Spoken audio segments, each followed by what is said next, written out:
you. Welcome back. The panel 3 is on the return of geopolitics, focusing on Eurasia. And our first speaker is not here with us physically, but he is virtually and in spirit. It is Professor Madhav Nalapat. He is the director of the School of Geopolitics, the UNESCO Peace Chair at the Manipal Academy of Higher Education, and the editorial director of India's ITV network. So if he is ready. I'm grateful to John and Melissa Sullivan for having invited me to the Danube Institute for this very important conference on the subject of the changing geopolitics of Eurasia. I'm particularly glad that a viewpoint has been taken from India, where usually discussions in Europe on Eurasian geopolitics mostly reflect a particular point of view, and in which many aspects of the view from parts of Asia, especially India, may not really be reflected. Now, so I'm glad about that. It's like let's say men with sight seeing an elephant. Whether you're seeing it from the side or you're seeing it from the front or the other side, the elephant looks different. Well, sometimes the elephant may look a little different to us in India as compared to you in Hungary, but the reality is it's the same elephant. So what I'd like to say is that provided our objectives are the same, and this is an important point, then whether we are in one corner of Eurasia or the other, in one country in Eurasia or the other, essentially, we are partners in a common endeavor of ensuring a better fit with 21st century realities and ensuring a better world in this 21st century than we have experienced in many periods of the previous centuries. As you all know, we are living in a world of fault lines. Now, there is no world without fault lines. And usually, geopolitical choices get made because of the fault lines. And these fault lines are not permanent. They're not transient. They go deeper than that. But they could last for a generation, maybe 2 generations, maybe more. And that is the point about the fault lines. The question is understanding when fault lines are changing, understanding when new fault lines are emerging, and reacting to those fault lines is very, very important. So this is a very important point which all of us who are studying geopolitics, who are practitioners of geopolitics, whether in the academic field or the policy field, we'll need to keep that in mind. In this, I'd like to say that, we have this concept in India of Sanatan Dharma, different paths to the same goal. As long as different countries are following a path to a common objective, to a common goal, the paths may diverge. And this divergence should not be significant enough to exclude them from any community which follows the same path. Now, for example, in Europe, you may have countries such as Poland, Austria, now Hungary, that may have a path that diverges possibly with France or the UK, for example. But the objectives of the destination to which that path leads, whether it's in Hungary, whether it's in France, whether it's in Poland, whether it's in the UK, if that is the same, then I would say there is absolutely a congruence of interest, and that congruence of interest should supersede any divergence of view on the paths followed. In Asia, for example, let us say, for example, India and Vietnam, or India and Indonesia, There are, of course, similarities between India and Vietnam, India and Indonesia, and there are also differences. But in this new geopolitical context that we are seeing now in Eurasia, India, Indonesia, and Vietnam are, if I may put it that way, in the same boat. We are sailing the same boat, and we have to row that particular boat together to get to our destination. So, in spite of, if I may say so, divergences in systems even. Now, between Vietnam and India, there's a substantial divergence of system. There are divergences between Indonesia and India. But despite that, the fact that we are proceeding to the same destination means that we are, in a sense, riding in the same boat, and every one of us in that boat depends on every other individual to ensure that we reach our destination swiftly and safely. I'd like to make that point very clear. And that is our view in Asia. You know, in the past, we have had problems regarding, for example, racial supremacy. We have had problems regarding religious supremacy. Well, I think one should avoid the concept of a philosophical supremacy, that the philosophy behind my particular path is superior to your political path, because each country evolves its own path through its own experience and through, if I may say so, the chemistry of its own people and the mechanics of its development. That being the case, any kind of a feeling of supremacy is a problem. And a lot of the geopolitical fault lines, especially in the last century, if you remember, especially in the first half of the last century, were caused by feelings of supremacy. Supremacy not only of philosophy, not really of religion, but a different kind of supremacy. So this is a problem. The reality is the world is a horizontal world. It's not a vertical world. There was a paper of mine for Barlan University some 30 years ago, in which I made the point that education needs to focus on human beings being horizontal rather than vertical, which basically means we are all the same but different. It's not that some of us are superior to the other, some of us are not, and some of us are in between. Each of us knows something that another person does not. Any other person knows something that we as individuals may not. So from that point of view, I'd like to say that in Asia, in the Asian part of Eurasia, and I'm really happy that the Danube Institute is focusing not on Europe, not on Asia separately, as has been the rule for so many centuries, if not, at least now for so many decades, but focusing on Eurasia for the simple reason what happens in one corner of Eurasia impacts the other corner. What happens in the European part impacts the Asian part. What happens in the Asian part very definitely impacts the European part.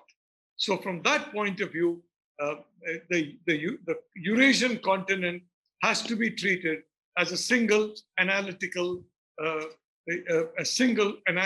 construct.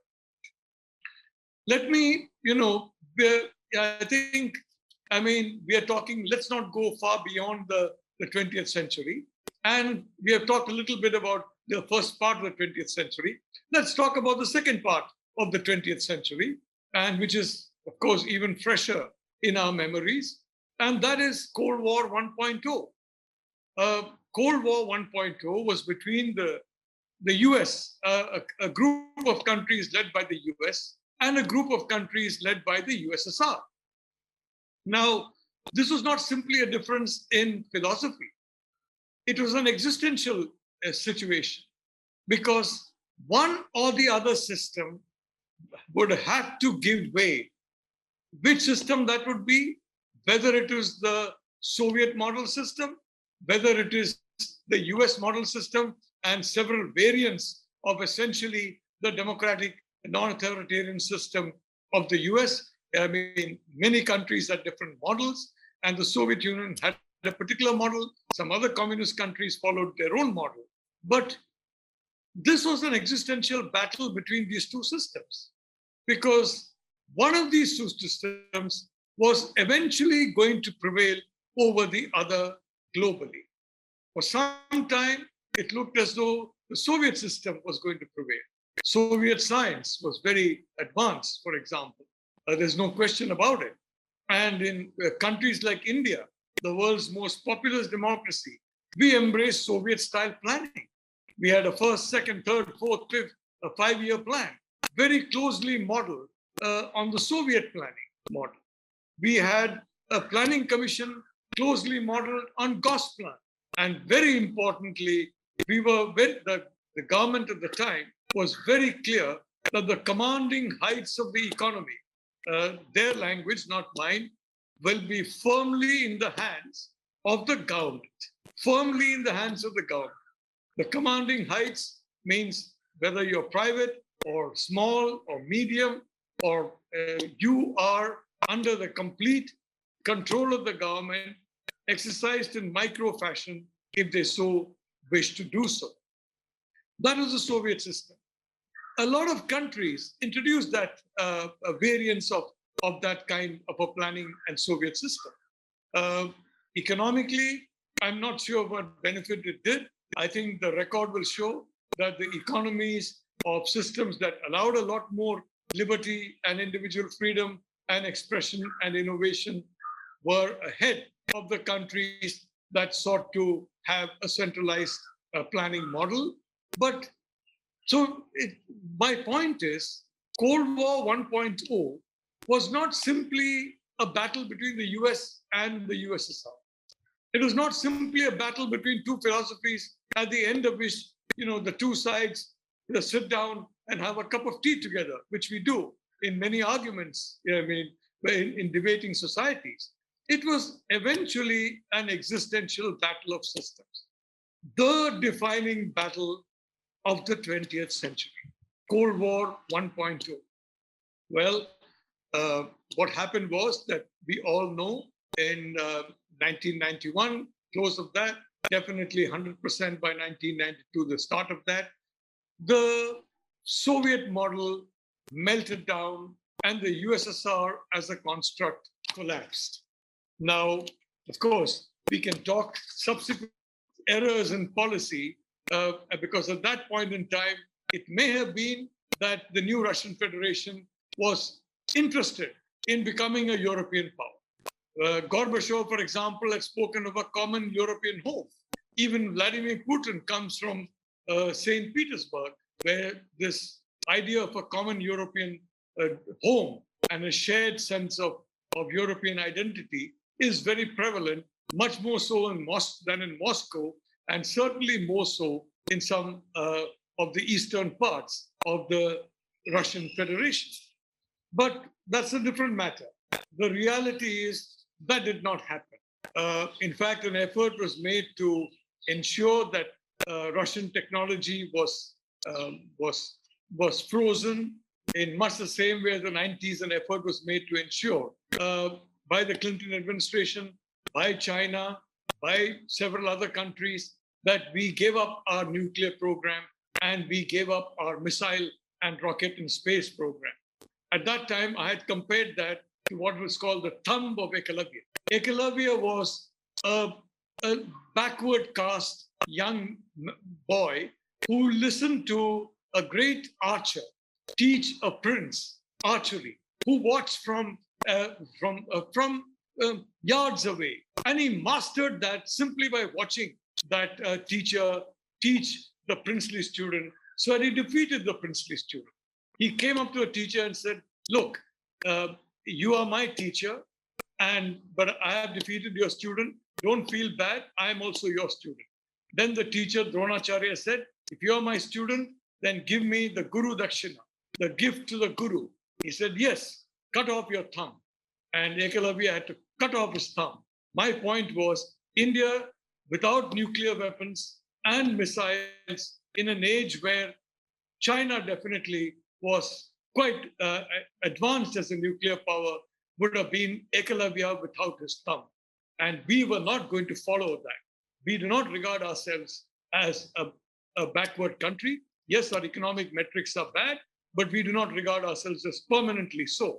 So that is the point I'd like to make, that was a situation in which, in Cold War 1.0, for a substantial part of the Cold War, China and the United States and Europe were together in battling the Soviet Union and its friends and allies.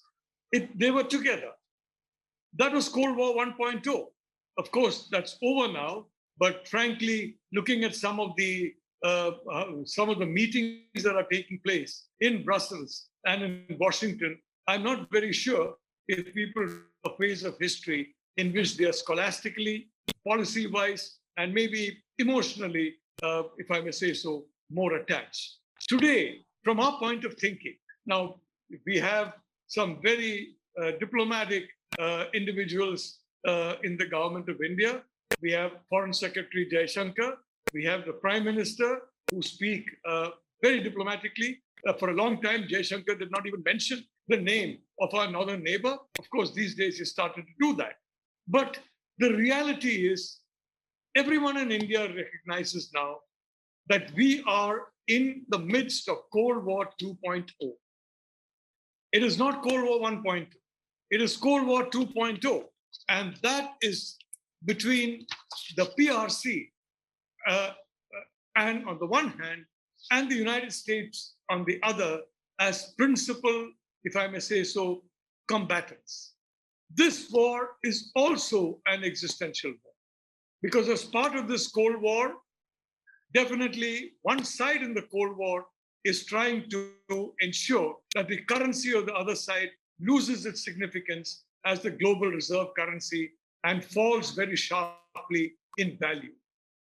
It is encouraging a shift away from that currency to other currencies, and it is also removing its own stocks of that currency through projects that involve a lot of expenditure in dollar terms. Well, that is Cold War 2.0, and that is the situation facing Eurasia today. And Cold War 2.0, the fault lines are very clear. The fault lines are a group that seeks to ensure dominance of a particular country in the Indo-Pacific, and a group that seeks to include, in the words of Prime Minister Narendra Modi, a free, inclusive, and open Indo-Pacific. I think that's a very, very major fault line in that sense. And so far the Eurasian continent is concerned, I would say the Eurasian continent also has to be prevented from the primacy or supremacy of any one power. India was always opposed to efforts to create a unipolar world. Quite frankly, we do not believe a unipolar world is a healthy world. It is not. Multipolarity is the norm, like multiple paths are the norm. Multiple modes of dress, diet, lifestyle are the norm. And multipolarity is something that India has always stood for, including in Cold War 2.0, where, frankly, another country is now seeking a unipolar world. By talking of multipolarity, it is actually seeking, in effect, a unipolar world. Now, China is that country. Let me say it's a country I have a deep regard, respect, and admiration for. I have gone there several times, and I'd like to say that each of my travels, the travels of me and my wife, have been extremely pleasant, and if I may say so, they add to my admiration of the Chinese people. The Chinese Communist Party, just as the religious autocracy in Iran does not represent the Iranian people. So each time someone talks of Iran as a problem, I always tell them, please, don't talk of Iran. Talk of the mullahs. But don't talk of Iran. The same way, when we talk of China as a problem, let's talk about the Communist Party of China. From the time it was begun in 22 years ago, the Communist Party of China has focused on re-establishing China in its own perspective as the Middle Kingdom, as the geopolitical pivot of the world. It's a noble intention. There's no question about that. But today, in my view, there cannot be a single geopolitical pivot for the world comprising of a single country. Any effort to create a single pivot comprising of a single country, we opposed that in the past when there were, perceptions that the US was attempting that, and we oppose it today when there are not only perceptions, but clear actions that indicate that China is trying to replicate what allegedly the United States tried to do in the previous century. So this is actually an attempt at a freshly unipolar world has supremacy over all other countries. And that is something that most countries in the world are completely opposed to. Certainly, my country, India, is very opposed to this kind of a thing. And this attempt at a new unipolarity is what is driving, for example, a visible separation of tech streams, for example, high-tech streams that are based in one part of this Cold War, one of the factions of this two groups in this Cold War will possibly not be sold in a few years in the other group, and vice versa. Why supply chains are now separating, and why reliance on supply chain from a country outside your own, if I may say so, your own corner in this Cold War is being emphasized. This is the visible change that is taking place along the world, and this change will become even more pronounced in the years to come. In this kind of a change, may I say that in our point of view, we are not certain that Russia, now you have two alliances now where China is concerned. One is the Sino-Russian alliance that is in full display in Europe. The other is something which much fewer people talk about, which is the Sino-Wahhabi alliance, the alliance of China with, if I may say so, extremist groups for asymmetric operations and other ways of going after target countries. Now, at least the Sino-Russian alliance is something that, in my view, is not set in stone. You have China trying to establish primacy over Central Asia, for example. I don't believe the Russians will welcome that. You have China trying to establish not a Sino-Russian primacy, but a Chinese primacy over Eurasia. I'm not sure that the Russians will welcome that, but frankly, I'm not talking of India, but some other countries in the world are giving them almost no other choice but to go into the default option of being with China. I'm not sure that's an entirely wise strategy to follow, and I'm sure there'll be people here who don't agree with me. I'm just pointing out why in India, we are definitely not hostile to Russia. I'd only like to say that, but one thing that is clear, that is very clear in India, we are definitely partnering with countries in Europe and North America. In the United States in particular, the European Union in particular, we are definitely partnering with those countries because it is our belief that those countries do not want to see a closed Indo-Pacific. You have seen about 73% of the South China Sea is already made inaccessible unless you have the tacit or open consent of China. Well, I think that is an unfortunate state of affairs, and that cannot be the norm that is extended to the Indo-Pacific. We are sure that Europe wants the Atlantic to be free, and it wants to keep the Pacific free. Because let me say, once the Pacific, the Indo-Pacific comes under the dominance of a single power, it's only a matter of time before attempts will be made for the Atlantic also to do so. So from that point of view, I'd like to say India and Europe Asia and Europe, barring the country that is active in creating a new kind of if I may say so, unipolar world, are together. That's why India and Vietnam are together. That's why India and Indonesia are together. That's why India and the people of Pakistan are together. Pakistan is not an ally of China. The Pakistan people are not an ally. The military is an ally.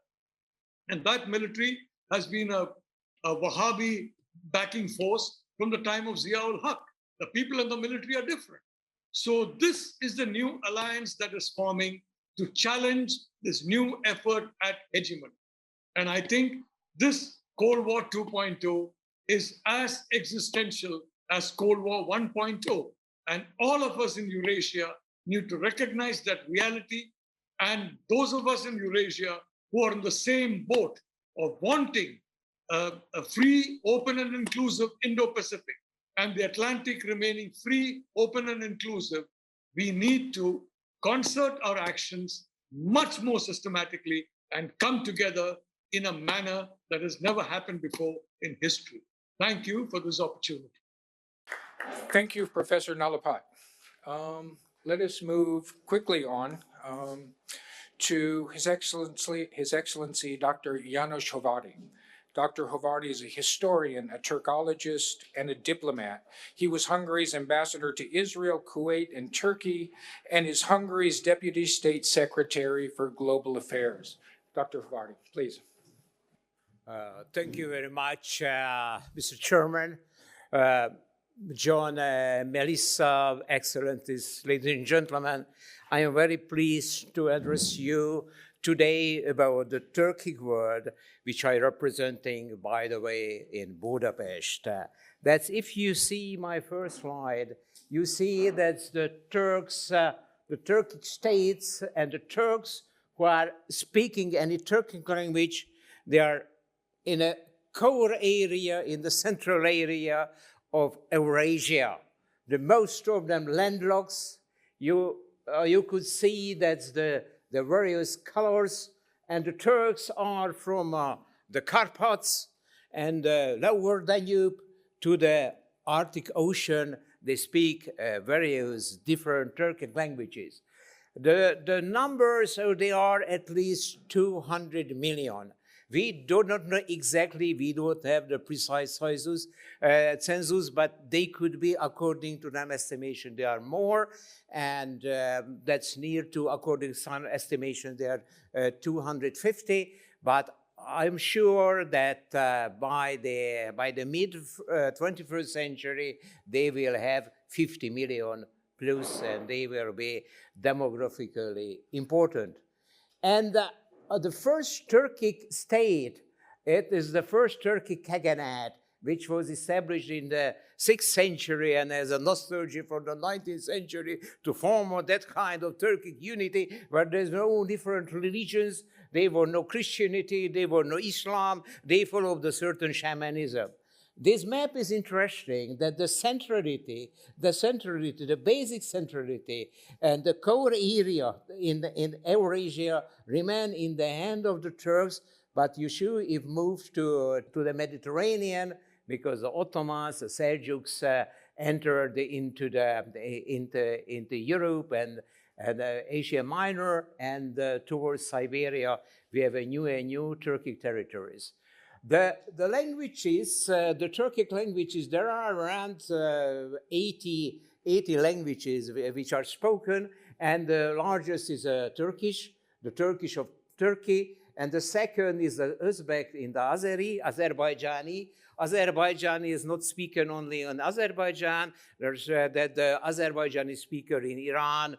We don't know exactly that more than 10 million Azerbaijanis speaking in Iran. That you should know you are in Hungary. That's the Turkic language group is a part of the Altaic language group. When they are the Mongols and the Manjus have the certain connection, And the Altaic languages are connected to the Uralic languages. The Hungarian belongs to the Uralic languages. And there is a huge discussion what is the connection with the Uralic and the Altaic languages. It started at the end of the 19th century. It continued in the 1920s, 30s. There was again new discussions and academic researches in the 60s. Nobody knows it exactly that what are the real connection. But those who studied Turkish, Finnish, and other languages, for us it's obvious there is a grammar connectivity. That's the Turks in Turkey and the Finns never lived together, but there are the certain grammar connectivity, similarity, and it is very important. And you know, most of the Turks used to live in Russia. I didn't have time to have a lecture you how the Russians could get a lot of Central Asian Transcaucasus territories. You know it well. From the Great Game. The most of you are Anglo-Saxon culture-minded, and you know the Great Game was about between the Russian and the British for Central Asia, Afghanistan, and the different places. But the winners, they were the Russians. And when the great changes started in Russia, Lenin, who was partly Kazani and Tatar from his father's side, he promised to the Turkic intellectuals that in the Soviet Union they could have a new life, they will be modernized, they would have a certain search rule, and they promised them, and it is the reason why the Turks, the Central Asian Turks, Azerbaijan is not too much, the Central Asian Turks supported the Bolsheviks, and they were a very important ingredients of the early Soviet Union. And it was connected to 26 when the Bolsheviks started Turkic movements in the city of Baku in 1926, was organized the first Turkological tour, the Congress of the Turkologists. It was not about only intellectual issues, to introduce the same alphabet with all the countries, that's to follow the same pattern in the language modernization, and to have a connection in the school system. They were talking about the infrastructural developments, and they have, of course, they have beautiful plans, and they started to implement them in the years to come. And the main organizer of this conference was a Budapest doctorate, Bekir Szitki Csobadzade. He was a Crimean Tatar. He studied in Budapest. He was fluent in Hungarian. It is a very Hungarian contribution to the Turkic world. The organizer of the first great Turkic gathering was a Budapest doctorate, and there were some Hungarian participants of the program. And you know, Ottoman Empire was over. Turkey started a new life. Turkey started a new life in a very complicated situation because the Anton Cardinal wanted to mismember that's the ethnic Turkey, Anatolia, so that you could see this yellow one could be, according to peace treaty, Turkey, that they were more punished than Hungary with the Trianon Treaty. And of course, the Turks started the independence war, and they could be the winner, and they created a new kind of Turkey with a new kind of identity, a new kind of ideology. And they discovered that the Central Asian Turks, that the connection, the linguistic, the cultural connections are very important. That in the Soviet Union, it was a disaster. When Stalin came, Stalin changed the rules, and the Turks of Central Asia suffered a lot, starvation, Sovietization, frustrated society that emerged, and it changed, of course, the certain way during the war, and it changed when after the death of Stalin, that the Turks of the Soviet Union could start a new life, but they remained in the very, very serious control of Moscow. And of course, the other issue that one part of the Turks, Central Asia, was a part of the Soviet Union, and the Cold War, they were in a Soviet side, and Turkey became a NATO member in 1952, and the Turkey and the Central Asia and Azerbaijan, they were in the different sides. And it is a beautiful, even in our life, the Soviet Union ended, and it gave new possibilities for the Turkic states with a certain Soviet statehoods, and they declared an independence, and it was created Kazakhstan, Azerbaijan, Kyrgyzstan, Uzbekistan, Turkmenistan, and so the 5 new Turkic states in Central Asia. These Turkic states, they started to cooperate on a geocultural past and connection. But they decided that they could see they could do for the cooperation more, and it was established in Nakhchivan in the year 2009, the Cooperation Council of Turkic-speaking states. It is intergovernmental cooperation. The name change in the last year, 2021, Organization of Turkic States. Hungary became an observer country in this cooperation. We was the first observer country. We were invited by the Turkic leaders. It was not that Hungary knocked at the door. We were invited. We were very honored, by the way. And this photograph is from Budapest. It is from the 2019 September, when Hungary signed a document in which we were accepted as an observer state. The Organization of Turkic State has a headquarters, Secretary General, this building in Istanbul. It is the Secretary General, working diplomats, and that's the staff is around 60, 70 persons. And the Secretary General, Baghdad Amreyev, is a Kazakh diplomat. His term will end by the end of the year. And the intergovernmental organization has in every year, that's the Council of the Head of States. The last was in Istanbul. We had a photo of the last meeting. There are the member states, Hungary as an observer, and you could see beside Orbán Viktor, there's the president of Turkmenistan. They joined at this meeting as an observer country. We are the second observers in the cooperation.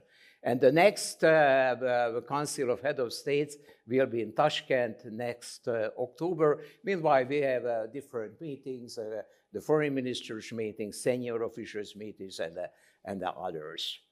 That the Organization of Turkic State, it is a huge area, 4 million square kilometers because of Kazakhstan, because Kazakhstan is a huge country, more than 2.5 million square kilometers. The population is 172 million. That it is interesting. The states which mineral resources, Central Asia and Azerbaijan, oil, gas, the different other minerals we could find, and Turkey has a very development and economy which is very important. You could see the two observers, Hungary and Turkmenistan. Turkmenistan, the difference are with the Turkmens, they were thinking more than 5 years thinking to accept the status of as an observer state. And it is the opening of that. In Budapest, the Secretary General opened and representative office. This beautiful villa is a representation office.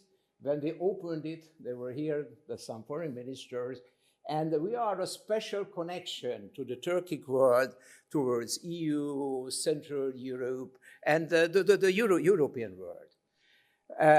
The geopolitical challenges of the Turkic world, it is very obvious that the great challenge is called China. China is working hard on the One Road, One Belt, historic giant investment, that they are working slowly, year by year, but they are offering the giant investments into this region to create a new kind of infrastructure, railway, highway, ports, and other issues which are very important, for the Central Asian countries, because they never had, they didn't have sources doing it. And it is a mutual interest, and an interest of different countries who are using the trade roads. That the other issue that the Central Asia, it is a great question. Could the Chinese make a linkage from, could they link Central Asia to the Indian Ocean, which is a dream because a huge landlocked region, Babur in the 16th century went to India, they created the Mughal Empire, but after it, that's the Turks in Central Asia crossed, and China could do something to connect the Central Asia via Iran, Pakistan, Afghanistan, because China is very influential in Tehran, in Islamabad, and nobody knows what is going on exactly in Pakistan. And Afghanistan is a new player geopolitically in the new situation. The second geopolitical challenge is, of course, Russia. Russia is a very important in the life of the Central Asia and even in the Turkic world. That's the tradition for the Central Asian and Azerbaijan in Moscow is an orientation point. The energy lines, connections are not questions. And the Silk Road, the Chinese Silk Road projects pushes Central Asia to Russia and pushes Central Asia to Turkey because there is a southern connection through the Caspian Sea. And it is an interesting issue. The Russian security policy concentrating on Eastern Europe, we were talking about it, and that's why they do not care too much about what is going in Central Asia and Eastern Siberia, but sooner or later they will do something. And here is a gentleman who is the most important Turkic person in the world. It is Sergei Shoigu. Why is here? His father's side is an ethnic Turkic. He's from Tuva. He speaks as a childhood, he could speak Tuva, he could understand, he is faithful to this place when he was born, he is coming back.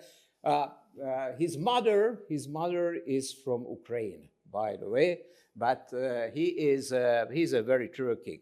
That the European Union geopolitical challenge, that we could see the European Union special representative to Central Asia, the Finnish Rezi Terke Hakala.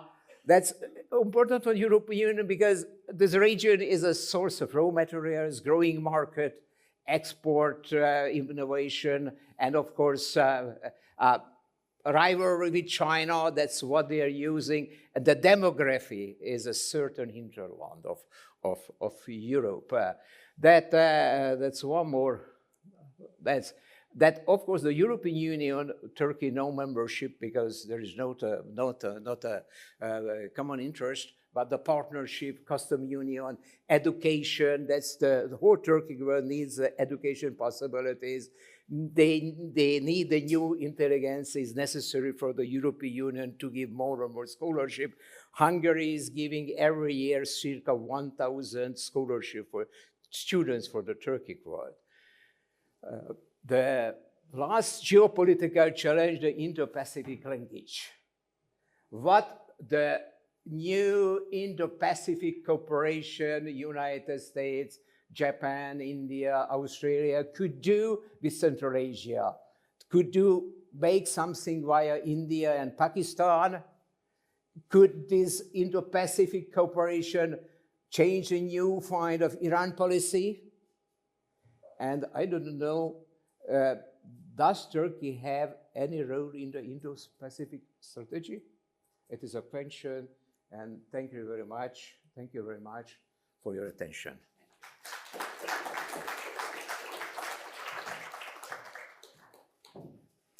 Thank you, Dr. Hóvári. And I know you have a class, I believe, at 3:30, so if you need to go, please, we understand. I have more, so 30 minutes. Okay, good. Next, a man who needs absolutely no introduction, but had a very fine one before his keynote address anyway. So the Honorable Tony Abbott, the former Prime Minister of Australia, please, the floor is yours. Well, thank you very much, Jeffrey. And because you were good enough to listen to me earlier, I'm going to try to keep these remarks fairly brief. I absolutely agree with Professor Nalapat that we are living in a new kind of world, and it's a new world because China wants it to be unipolar, and a Chinese unipolar world will be very different from the old American unipolar world. America, whatever faults it has, essentially had a live and let live approach to the world. It was a relatively benign superpower. China would be very, very different, and we only need to look at the way China treats its own people to realise how different a Chinese unipolar world would be to the one we have enjoyed for quite a few decades. We politicians can spend a lot of time analysing the world, but I think we're better placed to try to offer some thoughts as to what we could do. Okay, so China wants to create a unipolar world.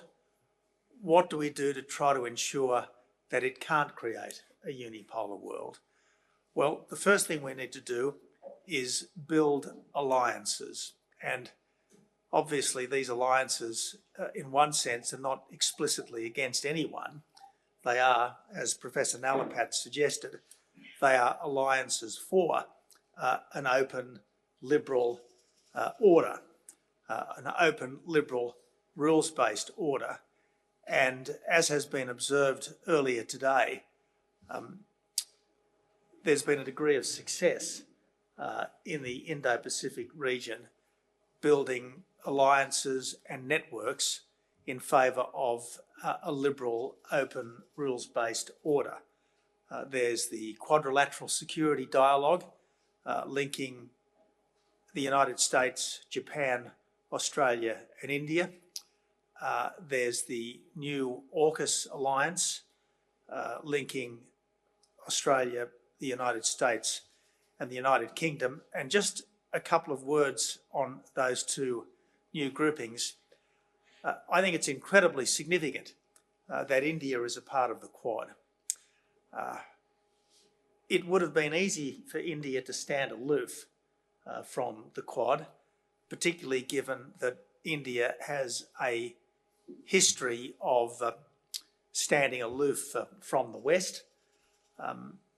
It is a sign of changes in India, as well as the assertiveness of China, that India has been prepared in recent years to get close to the other Quad countries and is now prepared to be involved in a formal network, not yet an alliance, but certainly a formal network with regular meetings at official, at foreign and defence minister and at head of government levels. This is very significant. The answer to almost every question about China is India. India will soon be the world's most populous country. India has democracy, the rule of law, and at least to some extent the English language. I think India is on the threshold of a substantial economic takeoff. If you go to any major Indian cities, there is a massive infrastructure boom underway. India has the capacity to substitute for China in our supply chains, and I think the sooner that happens, the better. So it's a very significant grouping, this Quad. I think it's going to be very important that we allow India to be a leading element of the Quad. I think the Quad will fail if America assumes that it is the leader of the Quad. I think India has got to be given its rightful place as the world's most populous nation to be, as if not the leader of the Quad, certainly a leader of the Quad.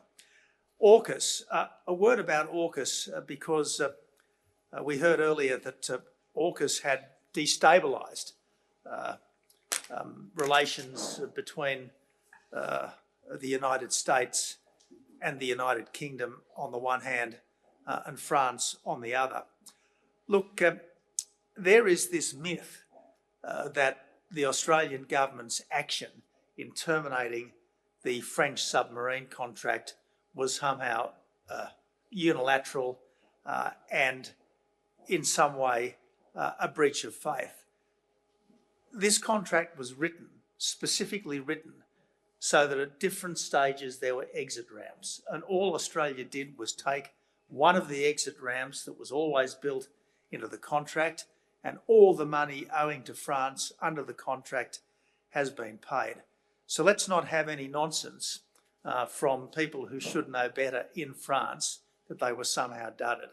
I can certainly understand their disappointment, but this idea that they were lied to, this idea that they were dudded, is simply false. And I probably also should remind this audience that there are 46,000 Australians lying in cemeteries in France, of the 300,000 Australians who went there in the Great War to help preserve the freedom of France. So, if I may say so, France should remember the history and should be a little less stroppy about what happened.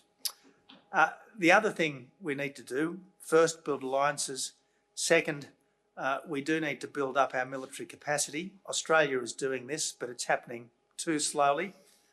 We are getting these nuclear submarines, nuclear-powered submarines, but as things stand, or at least as things have been announced, we won't get the first one until sometime in the late 2030s. With the strategic situation changing almost by the day, we need them now, not in a decade or two's time. I hope that the Prime Minister and the Defence Minister are talking at the very highest levels of the British and the US governments about the prospect of acquiring second-hand nuclear submarines more or less immediately. And my understanding is that LA-class submarines are retiring from the US Navy probably a couple a year. My understanding is that there are some spare nuclear reactors that could be slotted into those, and even if these submarines were to have British or American crews, it would be wonderful to have a nuclear submarine under an Australian flag and under the command of the Australian, under the direction of the Australian government sooner rather than later. The third thing we need to do, I think, is encourage those Chinese people who have a commitment to liberal democracy, and the obvious Chinese people who do have a commitment to liberal democracy are the people of Taiwan. I think it's absolutely critical that we do everything we reasonably can to encourage, befriend, and align ourselves with Taiwan. There's the Taiwan Relations Act, obviously, which is an important commitment by the United States to Taiwan. It's not quite a security guarantee, but it's certainly a lot better than the assurances under the Budapest Accords that the US and the United Kingdom gave to the Ukraine back in the 90s. One of the most significant recent developments has been the statement of the former Japanese Prime Minister and Deputy Prime Minister Taro Aso that an attack on Taiwan would be existential for Japan, and obviously that would allow the Japanese self-defense forces to engage on behalf of Taiwan. So look, it is a very real challenge. There is an enormous amount to do. We have been very slow to wake up to the challenge of China. I am guilty, as is so many Western leaders, of looking at China for too long through rose-coloured glasses, but now that we are alert to what's going on, it is imperative that we take swift and decisive action to deal with it, and I think that is now at least beginning to get underway.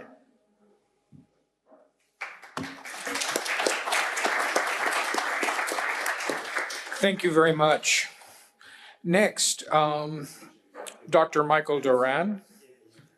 Dr. Doran is a senior fellow at the Hudson Institute in the US. He was the Middle East, he specializes in Middle East security issues. He was a senior advisor in the State Department in the Bush administration, and closest to my heart, he has written a book on Eisenhower and the Middle East, which would include the Suez crisis, which I didn't quite get time to get to in my lecture. So please, maybe you could cover it for us. That's a book about Eisenhower that has the exact same view as Prime Minister Menzies about the Suez crisis.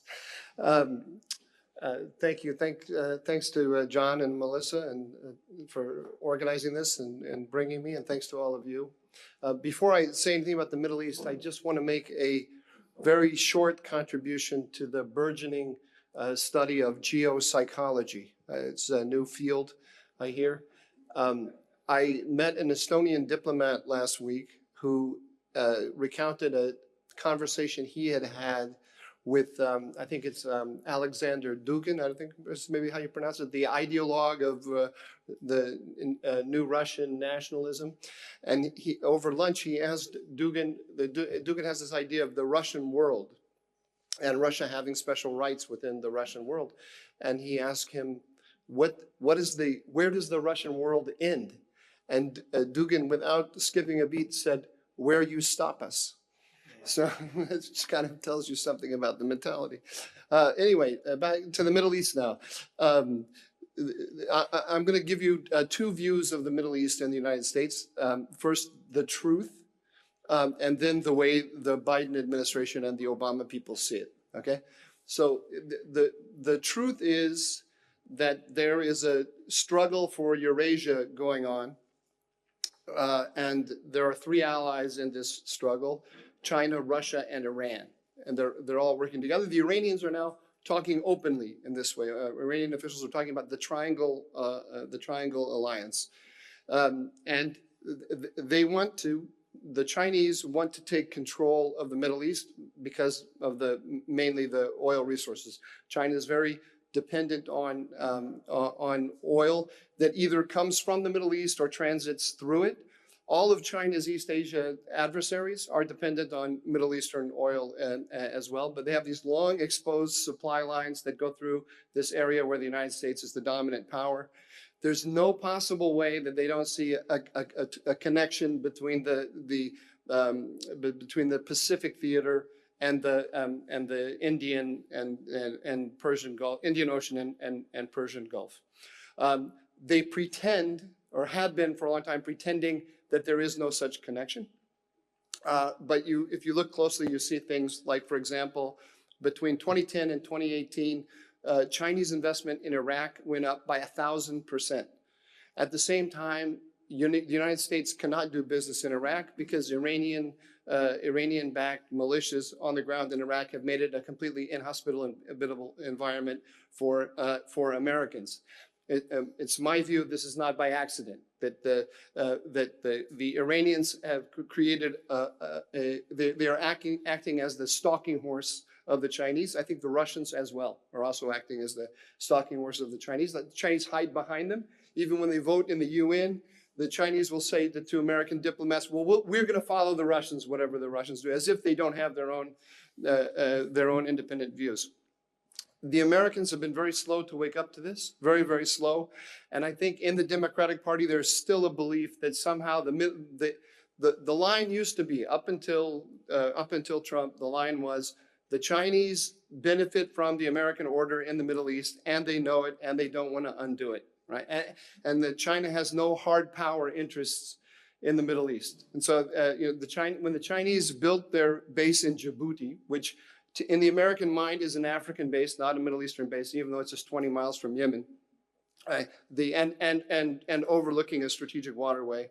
When they did it, the American Navy applauded, because they said China, because of the pirates in Somalia, and we said, oh, the Chinese are becoming responsible stakeholders in the international order. Now we have increasingly Chinese military commitments in their involvement in hard power matters in the Middle East. They sell weaponry. They provide ballistic missiles to Saudi Arabia. They build drones in Saudi Arabia. They build drones in the UAE. So imagine that's what's happening. There's the American view of what to do about it is very confused. The most sensible view is the United States should work with its traditional allies to contain Iran, prevent them from getting a nuclear weapon and contain it on the ground. The three key traditional allies being Turkey, Israel, and Saudi Arabia. That's the key triangle from the American point of view. The United States under Obama, but even a little bit before under Bush, it got confused about its alliances. It's not really sure it wants the allies it's got in the Middle East, but it can't figure out how to substitute them with anyone else. There is some thinking on the right and on the left about just getting out of the Middle East and pivoting to Asia. For reasons that I already said, that's not very sophisticated thinking, because the two are connected. So the Obama idea, which is animating the policy of the Biden administration, Joe Biden is a hologram who on the Middle East, he's a hologram who is activated by Barack Obama. Barack Obama is at the keyboard telling him what to say and what to think. The idea is that the contest with China is not overwhelming in the Middle East. We have to pull back. We don't want to have any more hot conflicts. We're going to create a concert system with the Russians and the Iranians. And that's the heart of the Iranian nuclear deal. The idea of the Iranian nuclear deal is to arrive at a strategic accommodation with the Iranians. And they believe that this will actually quiet down the whole region. Their view of things like the Iranian-backed militias in Iraq, the Houthis in Yemen, and so on, is that Iran is like a frustrated teenager that's acting out because it wants a hug from the United States. And if we go and we just start talking nicely to it, then everything will calm down and we can go get on with the business of taking care of the Chinese in East Asia.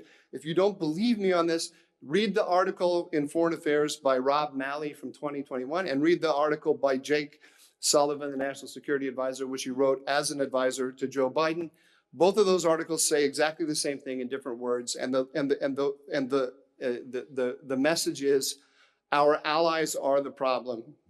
They are catapulting us into this conflict, this needless conflict with Iran.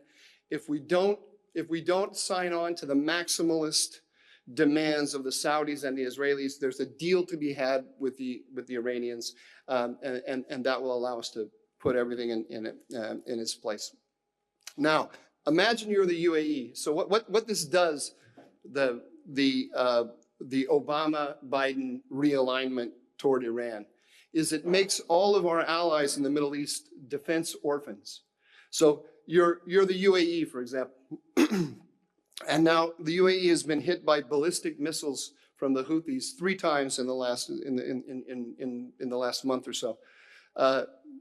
Now, because they have a defense relationship with the United States, they have the missile defense systems that actually kept that from turning into a mass casualty disaster on the the level of 9/11, which is what it could very easily have become.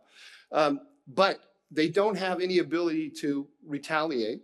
So they don't have any ability to deter they have no deterrent capacity against the Iranians, and we refuse to provide it.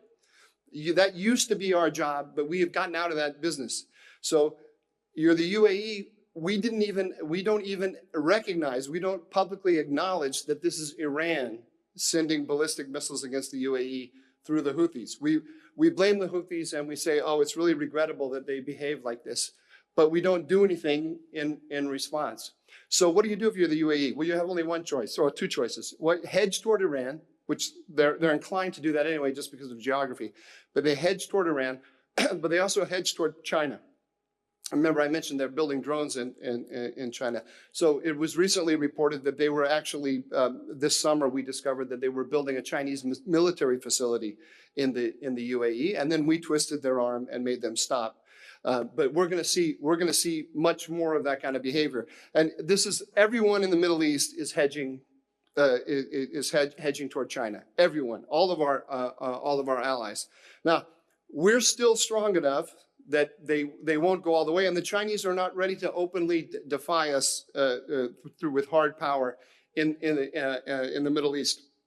So we're in this kind of this kind of gray area where all the allies are extremely uncomfortable. They know that they can't go to America and ask it for what they need because they'll get a no. And so this is what's going to happen is either the United States is going to wise up and find a way to offer them deterrent capability, or we're going to end up losing the Middle East. That's all that's going to happen. Now, I've got only 1 hour left, so I just want to hit a couple things to watch, and I'm so glad that we have now the Organization of Turkic States in our mind, because to me, one of the single biggest question, one of the two biggest questions, because Israel and Iran is the other one, but the two biggest questions is whither Turkey, and what's going to happen here, and this is completely connected to the Ukraine crisis. I think Putin is going to go into Ukraine, and he's going to take this is me talking. His primary target is going to be Odessa. He's going to take the whole coast of the Black Sea, and the Black Sea is going to become a Russian lake.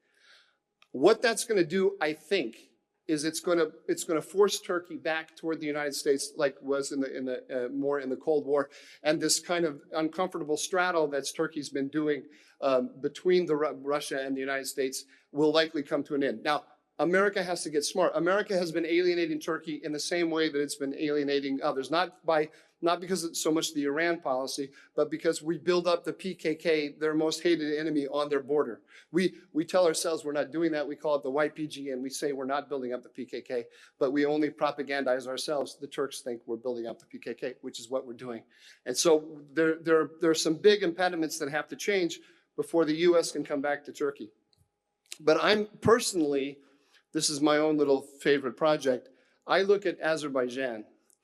Azerbaijan just won a spectacular victory over Armenia, which means over Russia, over Russian weaponry, by using Israeli and Turkish weapons. Azerbaijan did this on their own. The Turks and the Israelis they were not in good relations. They're not cooperating. But the Azerbaijanis took it in, and they made the systems work, and it was phenomenally successful. Now imagine if you're the UAE and you're a defense orphan because the United States has abandoned you. But you do the Azerbaijani model, and you come in, and the Turks and the Israelis come in either together, or the UAE works with the Turks and the Israelis like the Azerbaijanis did.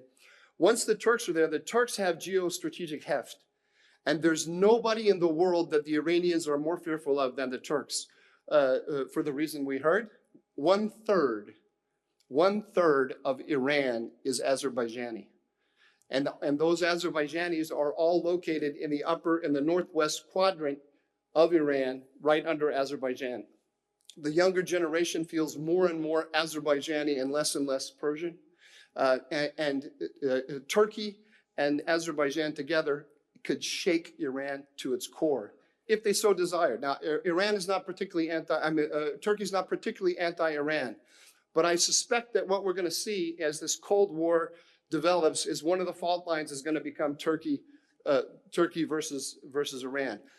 If the United States were smart, it could take the Israeli power and the Turkish power. These are two of the best militaries in the world. And it could work with them and put them out front with the United States standing behind. You then solve the problem that American politicians are trying to solve, which is how do I remain significantly engaged in defense matters in the Middle East without putting American boots on the ground in the region. That to me would solve the problem. The political hurdles to get there are huge, absolutely huge. But look what's happening. All the cards are being reshuffled very quickly in the Middle East now. There's a Turkish-Israeli rapprochement. It's in early days. It could fall apart very easily, but it's going on right now. That's the thing that Iran fears the most. If those two, the Turks and the Israelis, can put their differences behind them, and if the United States can facilitate it, then we can have a whole different Middle East very, very quickly, and a good one from the point of view of struggling against the Chinese and the Russians. But it requires the White House to see things the way I describe them, and as I said, they don't see it that way at all. They have convinced themselves that this agreement with Iran is going to be the solution to all of their problems. The other big thing to watch, of course, is the Israeli-Iranian relationship. We're going to have this nuclear deal is coming down the pike. From the American point of view, it's a done deal. It's just a matter of whether the Iranians are going to accept it. Once that happens, then Israel is really in a pickle, because what it does is it puts an international stamp of approval on Iran's military nuclear program, and it basically makes the United States kind of the guarantor of the program. So if the Israelis carry out significant sabotage, or if they were to try to actually go to war in order to destroy the program, they would be at odds with the Americans. How they're going to deal with this, I don't know. There's some ideas floating around in Jerusalem that I think are not particularly that are not particularly sophisticated about working with the Russians against the Iranians. I don't think this is going to work, but this is what they have no choice, because America is no longer a serious interlocutor with them about solving their very real security problems. We just pretend that they don't exist, or that we can solve them by talking. My time is up. Thank you.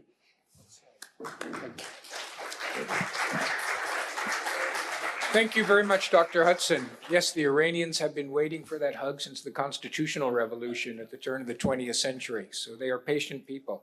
Finally, we have Dr. Gergely Salát. He is a senior research fellow at the Institute of Foreign Affairs and Trade in Hungary. He is a sinologist, having written 13 books and more than 50 articles on China. Dr. Salát.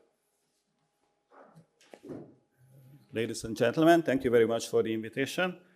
I will be kind of a devil's advocate here, because I would like to talk about the Chinese perspective, which is actually lacking from most of the international dialogues on China. Nobody is really interested in what the Chinese think of themselves. I would start with this very well-known quotation of Sun Tzu, who's an ancient Chinese sage. Everybody knows this, that you have to know yourself and you have to know the enemy, and then you will win. Actually, the Chinese original don't have the enemy, the word enemy in it. It has you have to know yourself and you need to know the other. So the saying can be used in not only military context, but I think this saying is quite good for our situation when we are talking about China, because now we live in an echo chamber or filter bubble. We have a lot of messages. We hear a lot of messages about China every day. The Chinese have a long list of their sins, and we all know that they are bad. They are the bad guys. Actually, this whole story seems like the Smurfs, when there's this wicked sorcerer called Gargamel, I think in English, and he's trying to eat these small democratic Smurfs who are led by Papa Smurfs.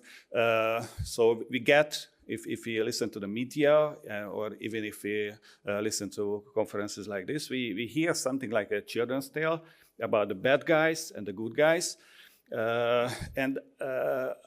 I'm afraid that international politics is a little more complicated like that. There are no bad guys and no good guys. We should be realistic when we talk about international politics, including China. So I would just like to make 3 short remarks about the original topic of this conference, which is geopolitics. And of course, I will talk about Chinese geopolitics. It is sure that the rise of China is the greatest challenge of the Western liberal order ever since it was created, because for the first time in history, we find an emerging superpower that is not coming from the Western world. This is an unprecedented situation. We don't know how or where it will live. But I think the greatest challenge is not the system of the Chinese, it's not that list of Chinese things, but the very existence of China, which is something that we cannot really change. China has been there for like 4,000 years. Chinese empire has been there for more than 2,000 years, and it will stay there. We can be quite sure. And the real problem, if we consider it as a problem with it, is not the system, but that China has 1.4 billion people who want to live better. And the rise of China is not the rise of a country. It is a consequence of more than 1 billion people who work hard, who want to live better, who want to have a better life, and they're being more efficient, and they are working harder, and they're acquiring new technology, makes them richer, and of course it makes their country more rich and powerful. And the problem with this is that if we are talking about containing China, and everybody is talking about containing China in the Western world these days, and we are talking about containing the ambitions, the desires of these 1.4 billion people to live better. But of course, you can say that Chinese people are not the same as the Chinese government. There is a huge division between the Chinese people and the Chinese government, and the Chinese people are good, but the Chinese government is bad. But my personal experience is that in foreign affairs, in international relations of China, Chinese people are actually supporting their own government. They may not like the Communist Party, but you can be sure that they would not be happy if American Marines would land in Shanghai, or the American base in Japan would move to Beijing or wherever. They would not support that. They prefer CCP rule to foreign influence, because they are super. They have very, very bad historical experience with foreign influence. So I say that when we talking about the Chinese threat or the containing of China, we have to take into account the Chinese people, the desires, the ambitions of the Chinese people. Second, everybody in the West thinks that Chinese leaders are thinking about world dominance all the time, and their main aim is to form a unipolar world in which China is the only pole. But actually, I think 99% of Chinese leaders' time is taken up by domestic affairs. They are quite far from building hegemony or being a world dominant power. The top priority of the leadership is staying in power, is regime survival. They have a lot of problems at home. Everything, or most of the things that they do abroad comes from domestic problems. What we see as a geopolitical action of the Chinese, let's say buying up mines or oil fields or investing in German companies or whatever, we see it as a geopolitical threat or action. But for China, these are just the means of regime survival, because they lack democratic legitimation. So their legitimation is based on efficiency of the government, which means economic development, economic growth. They have to provide economic growth for their people, and for that they need all the foreign markets, they need the import sources, they need technology from abroad. So I think basically they think in terms of geoeconomics and not in geopolitics. Their Chinese thinking is quite different from Western thinking in that term. Of course, after they have some geoeconomic position, it can be turned to geopolitical position, but that's not their priority. And finally, the third is the problem of national security of China. What we see as aggressive steps taken by China are seen as legitimate measures to defend their own national security.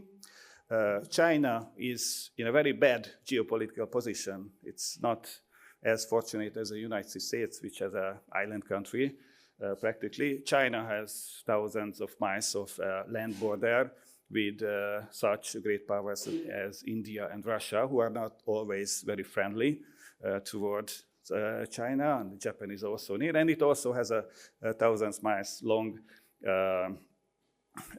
sea shore, and it's in a very unique position. It needs to be a continental power and a naval power in the same time, and that's quite hard. That's not an easy geopolitical position. So this geopolitics is not working for them, and history taught them a very important lesson, which is if China is weak, then it will be invaded. The last 200 years was in China, in the Chinese mindset, was about being a victim of Western invasion. So we have to be strong.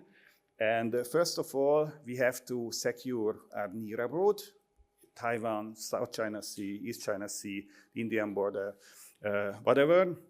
That's the most important thing. They are not thinking about occupying Africa or occupying South America or anything like that. They actually have only one military base overseas, Djibouti, as already mentioned, while America has more than 1,000. When they talk about national security, in 99% of the cases, they talk about their core interest, which is to keep the enemy far from our heartland.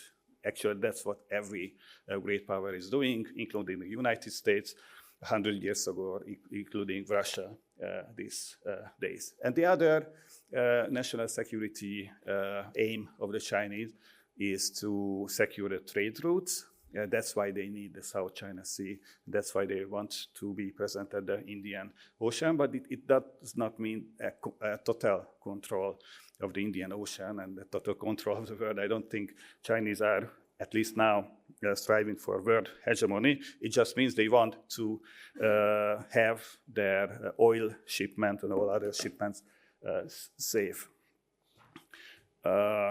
Finally, as a conclusion, or maybe just to give you some particular, what can the West do? I think the most important thing is that we have to find some modus vivendi with China. As I already mentioned, it's there, it's been there, it will be there. We cannot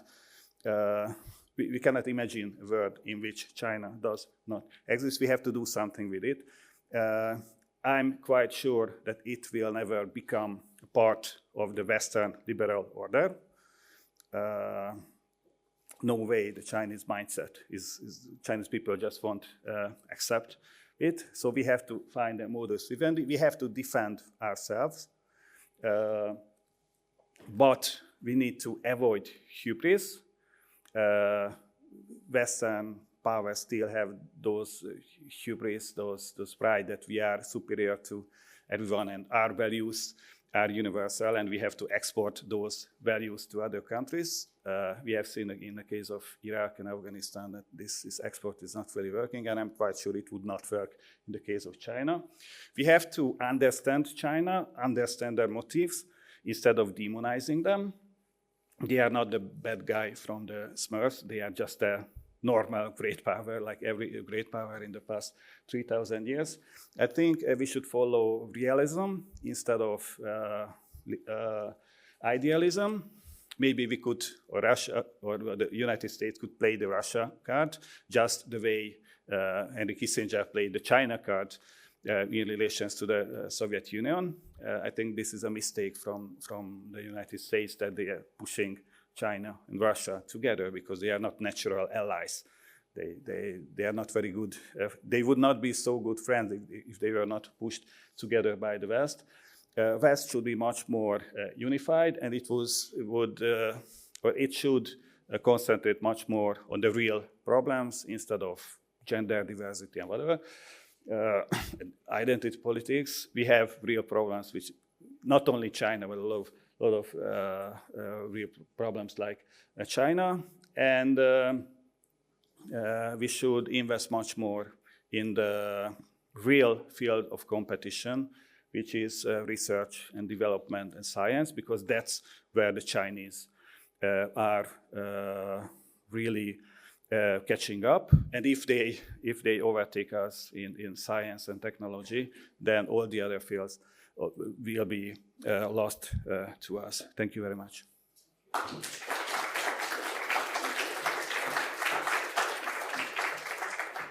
Thank you very much.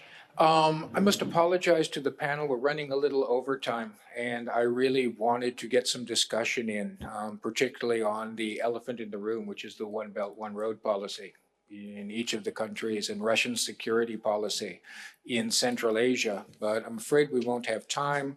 I'm told that Professor Nalapat is now on Zoom as opposed to a pre-recorded talk, and he had some thoughts he wanted to share, but unfortunately we are now overtime. So we will stop here. I believe there is a coffee break now available for the next 20 minutes. So if you'd like to get some coffee, and then we can reconvene for the fourth panel. Thank you all very much for your patience.